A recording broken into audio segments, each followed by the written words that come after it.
Welcome to Comic Run. My name's Kent. I'm Justin. I'm Matt. This is the podcast where we go to get comic books on our lunch break and then talk about stuff. Nerd stuff. Nerd stuff, geek stuff. So first, Batman v Superman trailer on Monday. Which I think it's ridiculous that it is like a, I'm anticipating short clips of video to make me anticipate a movie that's coming out for a long time even more. How far out are we until the movie? God, I don't even know at this point. It's over a year, right? It's 2016, I think. Yeah, I think so. Yeah, Don't worry. They're trolling We've got lots of Marvel movies in the meantime. Let's just, they were smart with Guardians. We saw a little teaser footage of Rocket and Groot, and then nothing, and then big, awesome trailer. Like one of them, there was maybe one version of it and an extended version, and then the movie came out. And I didn't feel like it was hyped more than... 1 year out. It's too early to start trolling that, and I think at this point it's like the Fantastic Four movie where there was a lot of talk like, is it canceled? Is it going to be a train wreck? And they were like, quick, trailer, show them it's going to be awesome. I feel like maybe they gotta, hey guys, we actually have some stuff. That's the thing. This is supposed to be, well, Superman originally was the start, but this is like the gear up to the Justice League and everything else. It makes money. Yeah, and so it's this giant machine that they're trying to piece together that they can't hide. They just kind of have to throw a curtain under it, and eventually stuff's going to come out. Don't look behind the curtain. Oh, so great and terrible. That's totally how it is. Like, well, we've added this piece, and we've added this piece. I feel like this piece is committed, and... I feel like they had kind of a train wreck with Superman. It made money, but people were like, but you didn't really get the character right, and it wasn't very likable. So I feel like they have hitched this entire... Well, we want to do a cinematic universe to a not good movie. It was like when Marvel started doing it, everyone was like, Thor was a B movie.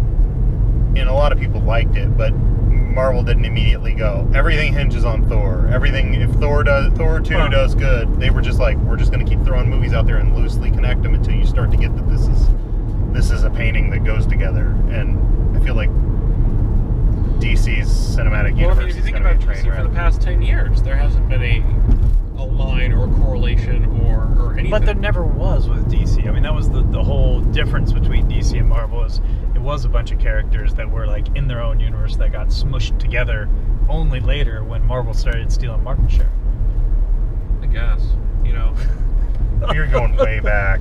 Yeah, but I think it how still far am I going back though? Green Lantern, Their problem is they have failed to produce a compelling movie outside of the Batman franchise, and Nolan set those in his own compact universe. They don't share. And DC's most successful stuff are the TV shows right now, and they're sidestepping them for the movies. It's like, really? Flash is on fire. Arrow is pretty good, and you could save it if you start to... They threw some money at Arrow. Yeah. They could save it. Hey, we're going to have this huge story arc, then here's the money you guys need to make this compelling. People are excited about the Suicide Squad or other possible spin-off with Adam and some of the other characters, but it's just... I feel like they're heading for a movie train wreck that is not going to adequately support the TV shows, and so the TV shows are either going to suffer or they're going to have to go rebooting the cinematic universe to include the TV shows that are making money still. And that's the thing, is that in my mind, like if I'm a president of DC Comic film, the film studio, or any of the people in charge of that, it is a no-brainer for me to put the Flash and Green Arrow in Justice League as they are with the people that they are now. Yeah, and if you don't want to go to, if it's too costly to take one of those characters out of their show for, the production of an entire movie, then just friggin' put Josh Gust in the suit for like, a 5-minute cameo where, we need to take something to Star Labs. Hey, there's the Flash, and then you don't have him in the entire movie. He's busy fighting Gorilla Grodd across town. Yeah, there's only like 4 more episodes of Flash, and they're supposed to get Gorilla Grodd in there, aren't they? He's cameoed, but they totally... I don't know about you guys, but there's something I love about a giant talking monkey. Psychic talking monkey now. So speaking of Flash, the All-Star team-up, definitely not an All-Star team-up. It was two stars. Two people, which clearly I was promised quite a few more in the... I wanted all the stars. Now, I have not been watching Arrow since they did the showdown with Ross. Has Adam been in suit and fighting in Arrow, or is No. he? They just showed. All I've seen was he had tinkering, and he had the holographic projection of what it was going to look like finished, and then all of a sudden he just shows up in Flash flying in it, and I was like, "Whoa, Tony Stark's going to be mad. Does he know you painted his armor like that?"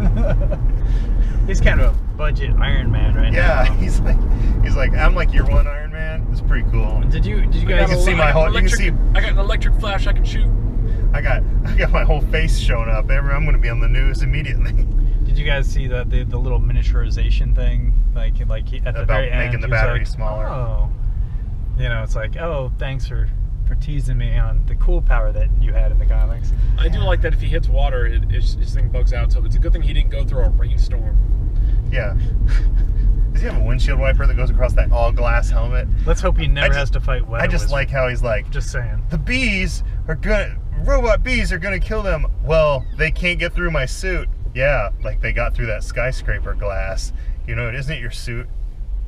Glass. I felt that we got a really interesting kind of mean-spirited Cisco in this one. Whenever Nate labeled her the bug-eyed bandit. Yeah. But that's the name of the comic book character. Well, of course it is, but come on, Cisco. I mean, like, you don't, of all the people in the world that's gonna make fun of Four Eyes, the guy with the fucking Space Cat t-shirt, and then like, all the geek and nerddom, the guy looks like he shops exclusively at Think Geek.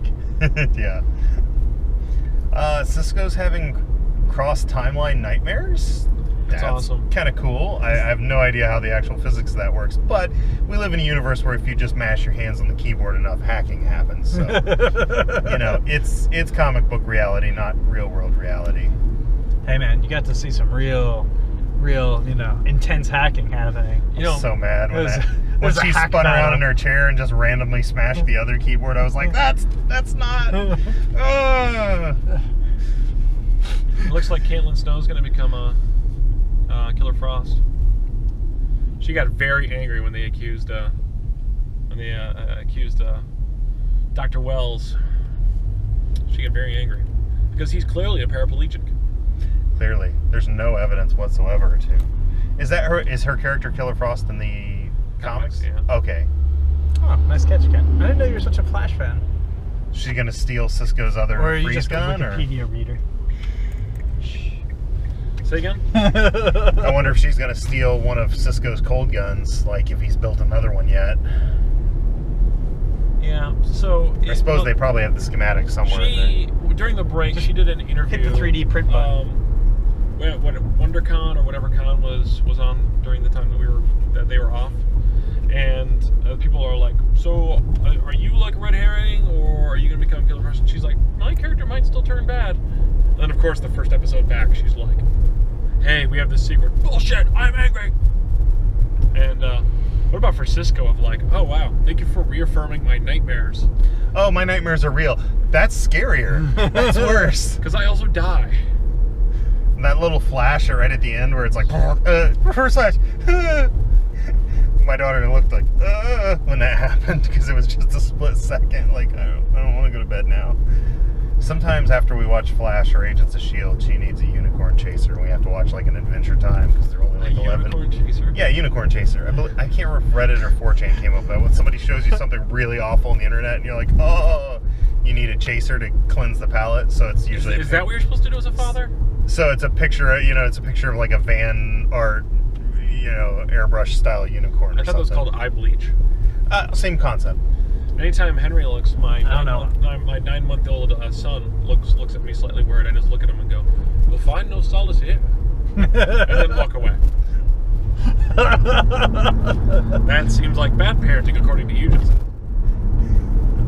Did you guys Are you going to teach him to fight crime when he's older? I hope so. Speaking of terrible, horrible things and bad parenting and what it leads to, the guy that did the theater shooting 3 years ago, did you guys hear the news that they're denying him the possibility to just plead guilty for a lifetime because they want to go after the death penalty for that? No. Good for No. them. Yeah. But I mean, why offer a plea deal? He's clearly guilty, and there's not really a. I mean, he could say, "Well, I'll save the judicial system time and money," but yeah, I mean, it's up to the judge and the prosecutor whether they want to offer a plea.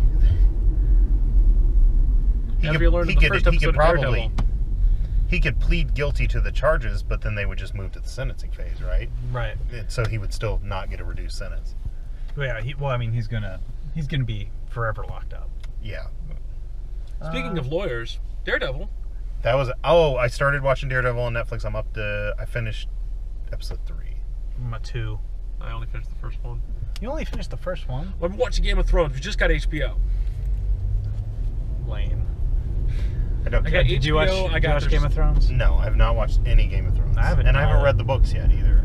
You know, I don't personally, outside of like the first Conan movie and the second Conan movie with Grace Jones, I don't think I'm a sword and sorcery kind of guy. Like, it's just not my thing. I don't find myself attracted to. From my understanding, Game of Thrones leans a lot heavier on the swordplay and mundane aspects. Than there's a little bit of magic in their universe, but it's not like they're wizards throwing fireballs back and forth all the time. Correct? I don't know, man. Just give me sci-fi future. I'm more sci-fi than fantasy, though. I can't get into it.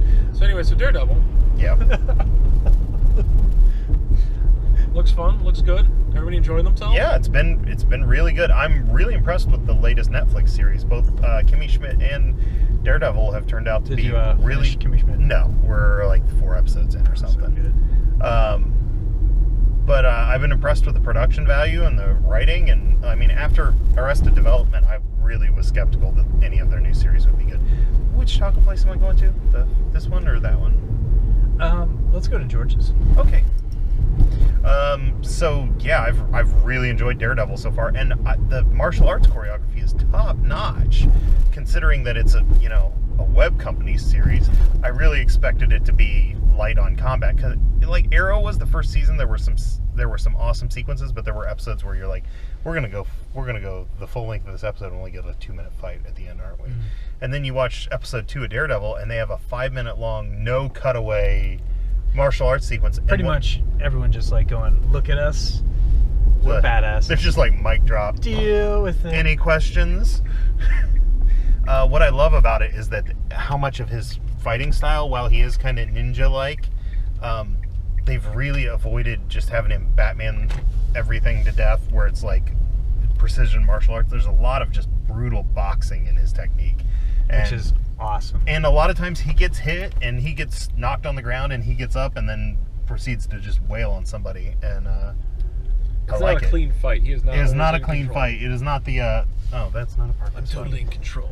Yeah, it's not like Batman where it's like I just took out 8 guys and none of them touched me. It's like Daredevil, like I just beat those guys and now I need to stop and breathe for a minute. That whole like.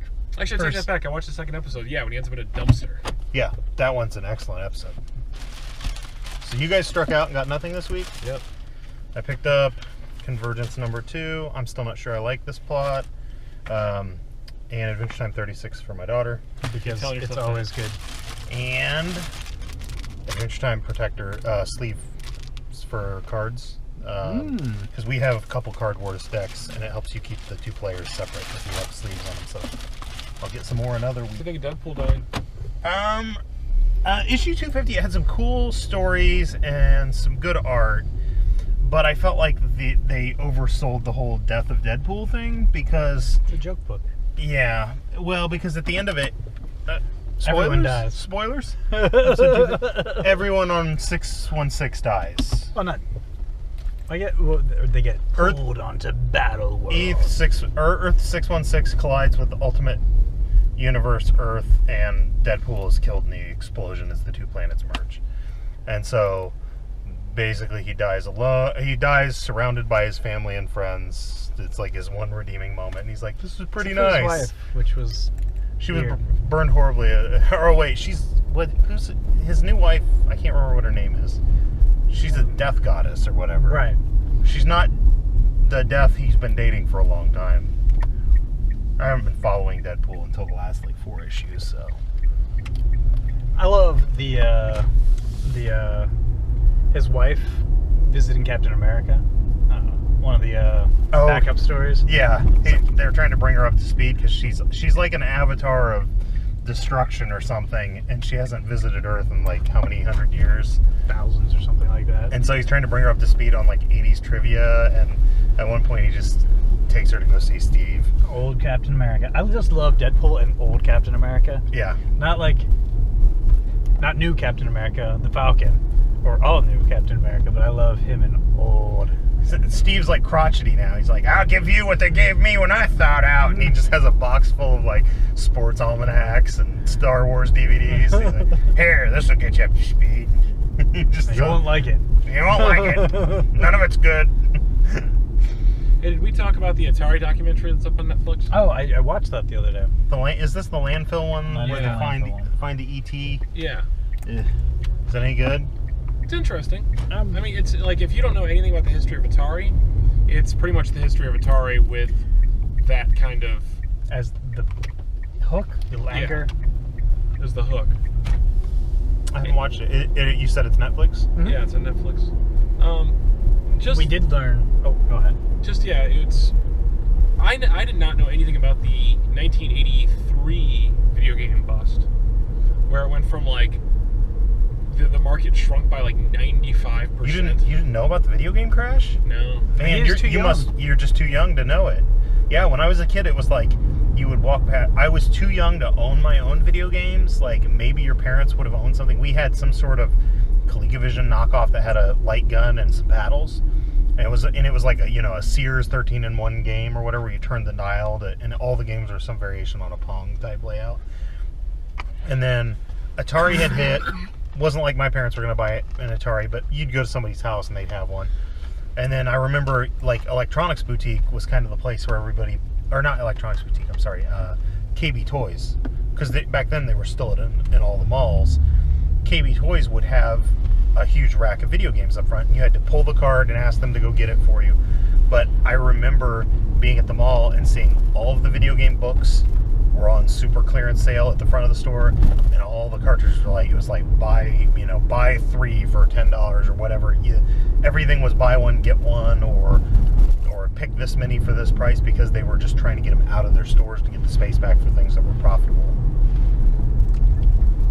So yeah, and that's what they talk about with, like, people kept saying that E.T. was the worst game that was ever made, blah blah blah blah blah. Because it was a licensing game. No, they said that, like, it's hard, and yeah, there's lots of glitches, but there are games that are way, way, way worse.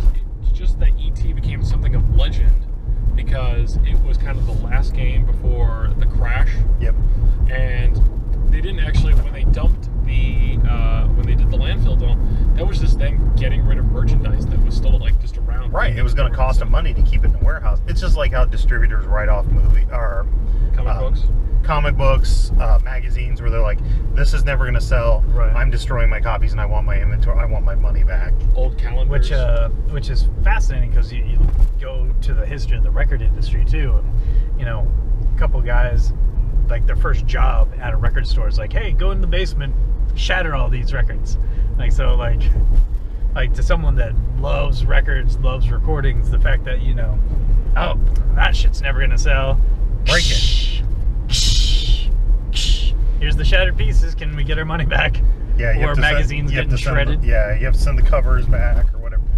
Yeah, it's weird. And the video game crash was a weird thing, because that was before I was old enough to have my own games. And then when Nintendo hit, that was when everyone was like, "Wait, video games are going to be a thing again?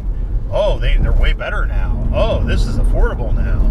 So they talked to in the thing, one of the author of Ready Player One, Ernest Cline, is in it, and he's like, "Oh yeah, man, when I heard they were doing this, like, I'm a huge Atari fan. I just figured, oh man, what I'll do is I'll fly into," it was like outside of Albuquerque. Yep. He's like, "I'll fly into Santa Fe, pick up my DeLorean that's getting repaired. Yep. Go pick up all my, drive over to Tucson, or drive over to somewhere, get all the Atari games out of my mom's basement, and then I'm going to drive them down there, and we're going to go check it out, and I'm going to get all my stuff signed." And so it shows him, like, landing in Santa Fe, and he picks out, he's got his E.T., stuffed E.T., and he's getting into his DeLorean. And who's there to send him off but George R.R. Martin?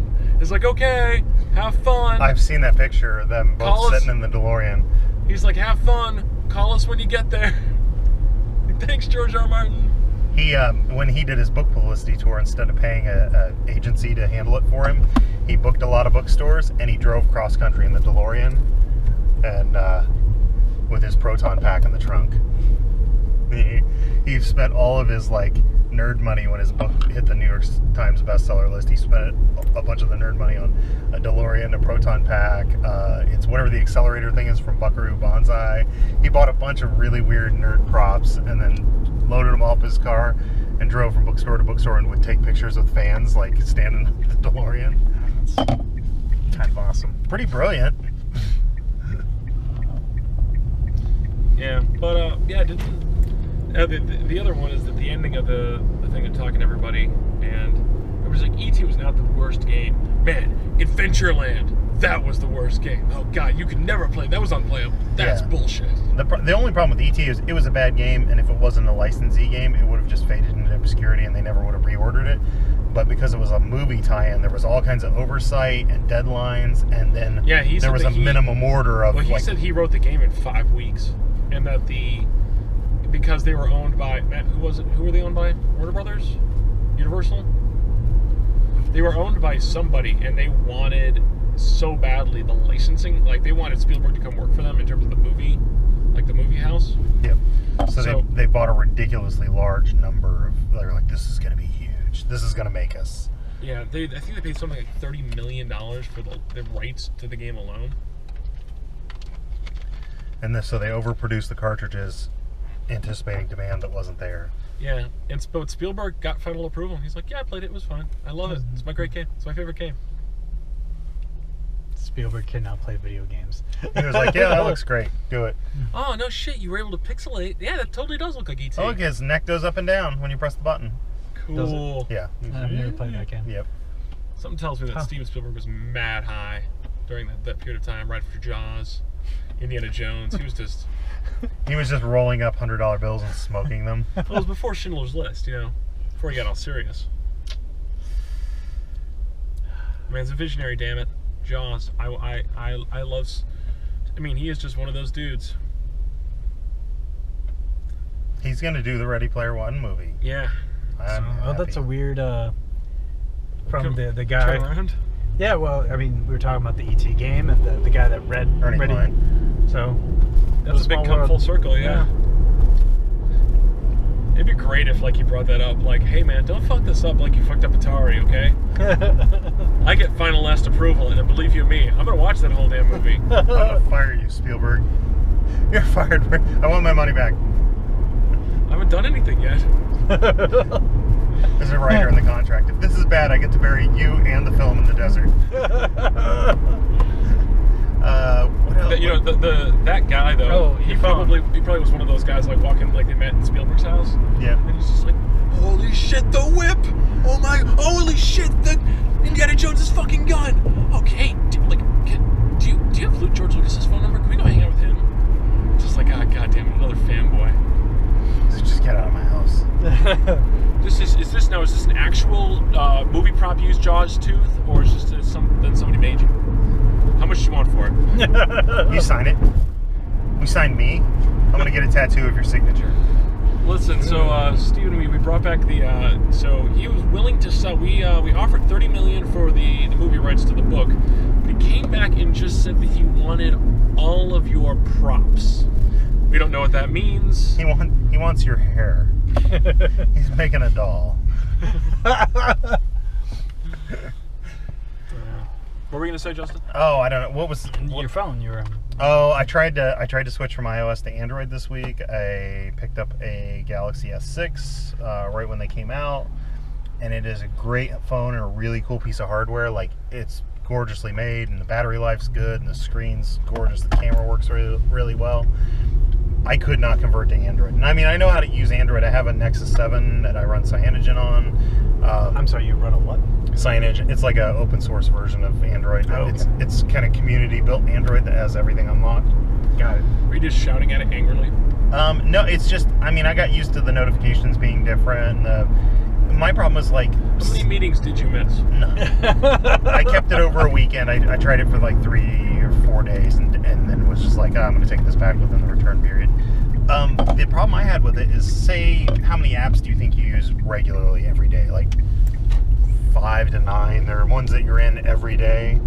No, 10 maybe. Okay, so it's something like that. So let's say my 10 apps, the ones that are on Android currently, they work, they sync with their cloud services, but visually and functionally, they feel like they're a year or two behind the iOS version. Like, the polish is not there. For example, I have a nutrition tracking app that I use, and when you go to search, you hit the search button, the keyboard slides up, you start typing. Well, it doesn't tab you into the search field. You have to touch it.